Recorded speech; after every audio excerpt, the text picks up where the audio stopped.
Assalamualaikum, salam hormat, anda menyaksikan Niaga Awani bersama saya Haris Ashraf Hasnan. Untuk waktu ini kita masih lagi memberi fokus berkenaan dengan pasca belanjawan 2023 yang dibentangkan oleh Perdana Menteri yang juga Menteri Kewangan Datuk Seri Anwar Ibrahim pada Jumaat lalu. Tetapi apa yang paling penting adalah untuk kita telitikan salah satu isu berkait dengan TVET. Saya nak bawakan terlebih dahulu kadar pengangguran negara yang dilaporkan mula menunjukkan penurunan sejak tahun lalu, tetapi bagaimana pula dengan realiti tawaran pekerjaan? DOSM ada mengeluarkan angka dan juga data-data penting. Saya bawakan untuk waktu ini terlebih dahulu sebelum kita mengulas dengan lebih lanjut berkenaan dengan isu ini. Sudah tentu antara kalau kita nak memahami ataupun meneliti kepada isu ini, selain daripada berkait dengan peluang ataupun tawaran pekerjaan, antara isu yang mendominasi perbincangan adalah berkait dengan bagaimana sebenarnya perkara yang perlu kita telitikan. Baik, saya nak bawa anda satu persatu meneliti kepada angka berkenaan dengan kekosongan pekerjaan ini. Suku keempat tahun 2022 menunjukkan peningkatan 7.5%. Ini dapatan yang dikeluarkan oleh DOSM semalam. Suku keempat tahun 2022 dengan syarikat yang menawarkan pekerjaan adalah 42,592. Untuk pengetahuan anda, ini merupakan cerapan daripada kekosongan jawatan yang diiklankan dalam talian. Peningkatan boleh dikatakan 7.5% ini daripada 190,000 kekosongan jawatan pada suku ketiga. Tetapi dari segi sektor pula, kita nak tengok jenis pekerjaan kalau kita nak bandingkan suku ke suku, suku keempat dan juga suku ketiga tahun 2022, antara yang mendapat permintaan tinggi sudah tentu di peringkat profesional. Tetapi antara perubahan-perubahan yang cukup ketara seperti juruteknik dan profesional bersekutu, pekerja perkhidmatan jualan daripada 14,000 pada suku ketiga 2022 meningkat kepada 21,000 pekerjaan yang ditawarkan pada suku keempat 2022. Selain itu, 4,052 pada suku ketiga bagi pekerja kemahiran dan pekerja pertukangan berkaitan meningkat kepada 4,787. Operator mesin dan loji pemasangan daripada 8,000 ke 9,000, hampir 10,000 pekerja ataupun jawatan ditawarkan pada suku keempat. Penting juga untuk kita teliti dan juga melihat bagaimana sektor-sektor ini. Pendidikan dan latihan teknikal vocational TVET, suku keempat 139,000 kekosongan pekerjaan. Bagi senarai pekerjaan kritikal COL pula 94,000, hampir 95,000 pekerjaan ditawarkan. Manakala bagi STEM 50,000 daripada 49,000 pada suku ketiga. Jadi perubahan ini cukup ketara. Saya nak bawakan pekerjaan yang terhangat daripada DOSM. Profesional pengiklanan pemasaran berada di tempat pertama 14,000, profesional bersekutu pentadbiran 8,647, akaunten juru audit 6,000, pengarah urusan dan ketua eksekutif 5,000 lebih, pembangunan perisian 5,000 lebih juga. Ini antara yang saya nak bawakan dalam perbincangan kita berkait dengan TVET. Profesional pengiklanan dan pemasaran 14,000. Kita nampak banyak profesional perhubungan awam, profesional bersekutu pentadbiran, pembangunan perisian dan juga pelayan. Apabila kita bercakap berkenaan dengan angka-angka ini, bagaimana ianya ataupun memberi refleksi ataupun cerminan kepada permintaan dan juga kehendak pasaran. Jadi untuk mengulas dengan lebih lanjut berkait dengan isu pekerjaan dan latihan TVET ini, berada di talian menerusi Google Meet ketika ini ialah Profesor Madya Dr. Rizwan Cik Ros, pensyarah kanan Fakulti Teknikal dan Vocational Universiti Pendidikan Sultan Idris. Assalamualaikum Doktor. Waalaikumsalam warahmatullahi wabarakatuh. Doktor, Perdana Menteri dalam taklimat kepada media sebelum belanjawan memaklumkan terlalu banyak kolej, institusi yang menawarkan latihan TVET ini. Malah antara masalah adalah berkait dengan isu gaji yang rendah, guna tenaga tidak penuh. Jadi untuk kita memulakan perbincangan ini, mungkin doktor boleh kongsikan realiti sebenar isu melibatkan TVET ini. Pandangan doktor. Okey, terima kasih Saudara Ashraf untuk persoalan berkaitan dengan isu senario TVET semasa Malaysia hari ini.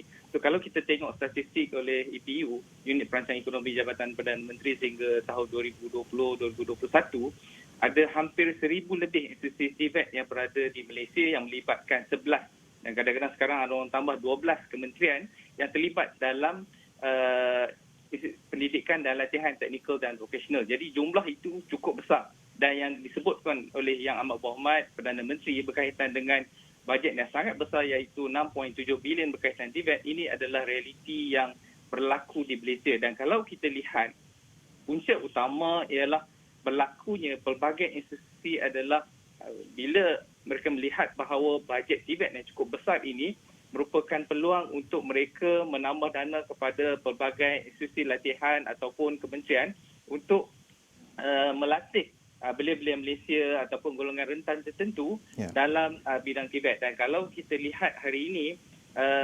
masalah yang berlaku bila bajet sumber tu terhad tetapi pelbagai pemain TVET cuba untuk masuk ataupun berenang di kolam yang sama, akhirnya kita tidak mendapat satu sumber penggunaan ataupun return on investment ataupun perbelanjaan pelaburan dalam pendidikan TVET ni yang sangat optimum.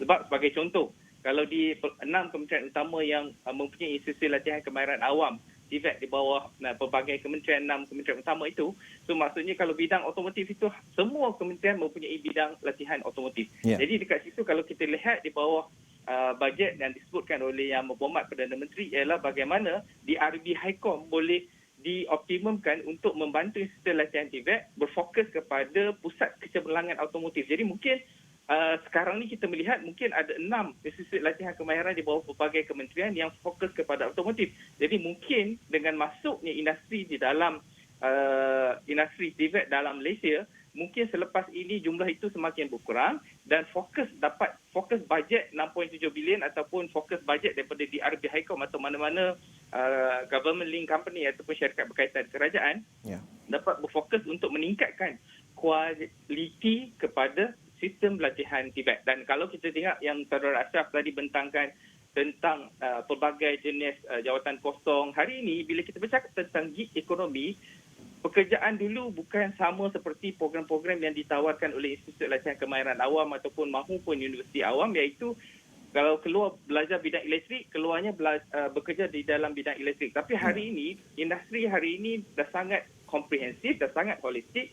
Kalau contohnya kita tengok pekerjaan yang paling banyak lah, iaitu marketer ataupun orang yang memasarkan. Dan hari ini kita kalau bercakap tentang orang yang memasarkan, kita akan tahu tentang influencer, YouTuber yang mempromosikan sama ada dari segi apa jua bidang. Dan kami di UPSI sendiri pun, kita juga ada yang jawatan kosong yang kita melibatkan marketer ataupun orang yang mempromosikan universiti, YouTuber, influencer, pempengaruh yang boleh orang kata apa mempromosikan program-program. Kalau saya di bawah FTV Incorporated ataupun kita punya sayap komersial TVET Pruno, kita pun memerlukan orang yang boleh memasarkan produk kita dengan cara yang lebih kreatif, especially menggunakan orang-orang muda, anak-anak belia yang sangat kreatif.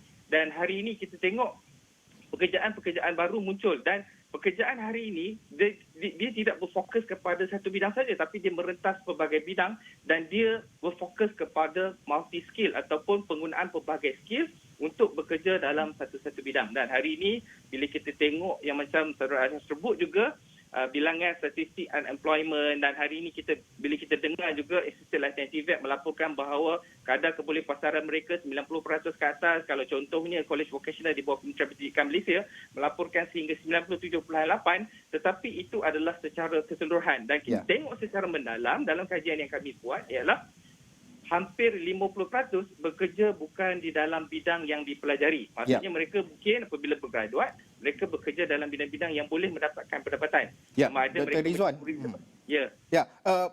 Maaf saya mencela, menyebut berkenaan dengan isu berkait dengan tidak bekerja dalam bidang masing-masing.